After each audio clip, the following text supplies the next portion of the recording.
ආයුබෝවන් කියලා පිළිගන්නවා හැමදෙනෙක්ම. අද වීඩියෝවෙන් කතා කරන්නේ ඉරානයේ වර්තමාන ආර්ථික තත්ත්වය සහ ඔවුන් මුහුණ දෙන අභියෝග පිළිබඳව. ඇතරම ඉරානය කියන්නේ ඉතාමත්ම ප්‍රෞಢ ඉතිහාසයක් සහිත විශිෂ්ට රටක්. ඒ වගේම මෙය ශ්‍රී ලංකාවට සුවිශේෂී. මොකද ඉරානයේ අතීතයේ සිටම ශ්‍රී ලංකාවත් සමගින් සමීප සබඳතාවයක් පවත්වනවා. පසුගිය දශක 3ක ඉතිහාසය පිළිබඳ සොයා බැලුවොත් මොවුන් ශ්‍රී ලංකාවට ආර්ථික සහ දේශපාලන වශයෙන්ුත් බෙහෙවින් උපකාර සිදු කර තිබෙනවා. ඒ නිසා ශ්‍රී ලංකාවට සිටින අවංක මිත්‍රයෙක් විදියටත් ඉරානය හඳුන්වන්න පුළුවන්. ඇතරම් බොහෝ දෙනෙක් සිතන්නේ ඉරාන ආර්ථිකය රඳා පවතින්නේ තෙල් සහ ගෑස් මත කියලා. නමුත් මොවුන්ට පවතිනවා බලශක්තියෙන් ඔබටත් ඉතාමත්ම විවිධාංගීකරණය වූ ආර්ථිකයක්.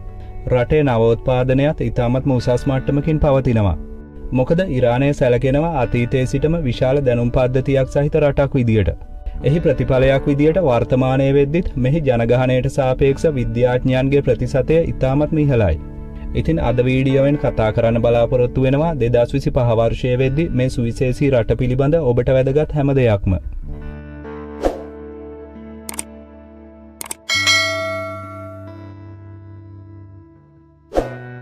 ඉරානය භූගෝලීය වශයෙන් අයත් වෙන්නේ බටහිර ආසියාවට. රටේ සම්පූර්ණ විශාලත්වය වර්ග කිලෝමීටර් 16,48,195ක් වෙනවා. ඒ අනුව ඉරානය හඳුන්වන්න පුළුවන් ලෝකේ 17 වෙනි විශාලම රට විදියට. අගනුවර සහ විශාලම නගරය හඳුන්වන්නේ ටෙහෙරාන් නමින්. මොවුන්ට භූගෝලීය වශයෙන් හිමි වෙලා තියෙන කාන්තාරමය පරිසරයක්. රටේ නැගෙනහිර සහ උතුරු ප්‍රදේශවලින් ඉතාමත්ම රළු කඳු වැටි දැක ගන්න පුළුවන්. ඒ වගේම මෙය සැලකෙනවා උපාය මාර්ගික වශයෙන්ුත් ඉතාමත්ම වැදගත් ස්ථානයක පිහිටි රටක් විදියට.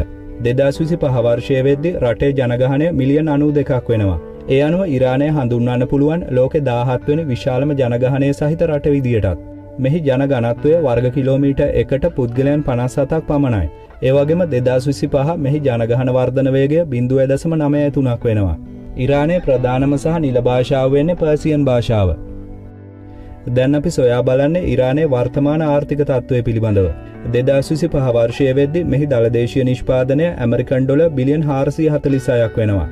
ඒ අනුව ඉරානය හඳුන්වන්න පුළුවන් ලෝකේ 37 වෙනි විශාලම ආර්ථිකය විදියට. ඇතරම ඉරානය කියන්නේ විශාල වශයෙන් එක්සත් ජනපද සහ බටහිර රටවල ආර්ථික සම්බාධක වලට ලක් වූ රටක්. ඒ නිසා පසුගිය වසර කිහිපය තුළ විදේශ රටවල පැවති ඉරාන වත්කම් පවා අහෝසි කළා.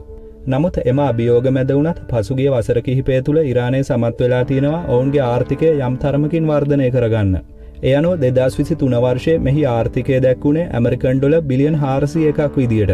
කෙසේ වෙතත් 2023 වර්ෂයේ පළමු කාර්තුවේ ජාත්‍යන්තර මූල්‍ය අරමුදල විසින් නිකුත් කළ රිපෝට් එකේ සඳහන් වුණා ඉරාන් ආර්ථිකය ඇමරිකන් ඩොලර් ට්‍රිලියන් 2ක් කියලා. ඇතරම එම රිපෝට් එකට අනුව ඉරානය සැලකුණා ලෝකයේ 8 වෙනි බලවත්ම රට විදියට. එම කාර්තුවේ ඉරාන ආර්ථිකය රුසියාවටත් වඩා ඉහළ අගයක් ගත්තා. ඇතරම එවකට ඒ පිළිබඳ වීඩියෝවක් අපිත් සිදු කළා. නමුත් 2023 වර්ෂයේ දෙවැනි කාර්තුවේදී IMF රිපෝට් එක අප්ඩේට් කරලා තිබුණා ඉරාන ආර්ථිකය ඇමරිකන් ඩොලර් බිලියන් 400ක් විදියට. ඒ පිළිබඳ ජාත්‍යන්තර මූල්‍ය අරමුදල ප්‍රකාශ කරලා තිබුණේ වැරදි දත්ත ලබා දීමක් ලෙසින්.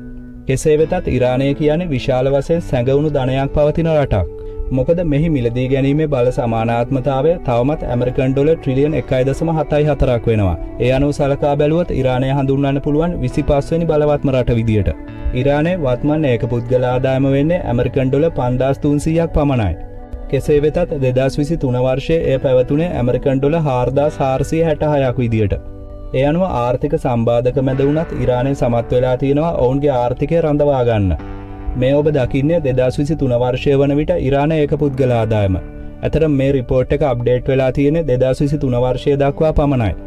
2025 වර්ෂය වන විට මෙය 5300ක් වෙන්න ඕන. ඉරාන ඒක පුද්ගල ආදායමේ ඉහළම අවස්ථාව විදියට සැලකෙන්නේ 2012 වර්ෂය. එවකට එහි ඒක පුද්ගල ආදායම ඇමරිකන් ඩොලර් 8114ක් වුණා. ඒ වගේම ඔබට මේ කොළ පැහැයෙන් දැක ගන්න පුළුවන් වෙන්නේ රුසියාවේ ඒක පුද්ගල ආදායම. මෙමගින් තවත් දෙයක් පැහැදිලි වෙනවා.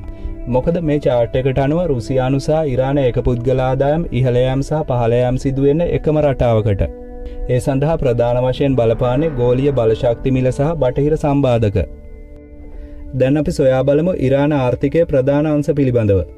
මෙහි දළදේශීය නිෂ්පාදනයට 30%-47% අතර දායකත්වය දක්වන්නේ කර්මාන්ත මගින්.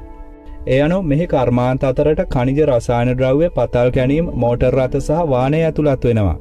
බොහෝ දෙනෙක් නොදන්නව වුණත් ඉරානය කියන්නේ විශාල මෝටර් රථ නිෂ්පාදකයෙක්. ඒ වගේම මොවුන් අධිතාක්ෂණික උපකරණ සහ යුද උපකරණත් නිෂ්පාදනය කරනවා. කෙසේ වෙතත් මේ සඳහා පවතින දැඩි අභියෝග වෙන්නේ බටහිර සම්බාධක. ඉරාන ආර්ථිකයට තෙල් සහ ගෑස් වලින් දායකත්වය දක්වනවා 15%-25% අතර. ඒ වගේම මෙහි කාන්තාරමය දේශගුණයක් පැවතුනත් මොවුන්ට විශාල කෘෂි කර්මාන්තයකුත් පවතිනවා. එය සමස්ත දල් දේශීය නිෂ්පාදනයෙන් 10%කට ආසන්නයි. මොවුන්ගේ ප්‍රධානම කෘෂිකාර්මික නිෂ්පාදන වෙන්නේ තිරිඟු, පිස්ටා, කුංකුම සහ පළතුරු වර්ග. ඊට අමතරව මෙහි පවතිනවා බැංකුකරණය, වෙළඳාම, අධ්‍යාපනය සහ සංචාරක ව්‍යාපාරය. කෙසේ වෙතත් මේ සෑම අංශයක් සඳහාම ජාත්‍යන්තර සම්බාධක විශාල බාධාවක් වෙනවා. මේ හේතුවෙන් ඉරාන ආර්ථිකය වර්තමානයේ වෙද්දී පවතින්නේ තරමක් දුර්වල මට්ටමකින්. එහි ප්‍රතිඵලයක් විදියට රටේ උද්දමනය 30%කටත් වඩා ඉහළයි.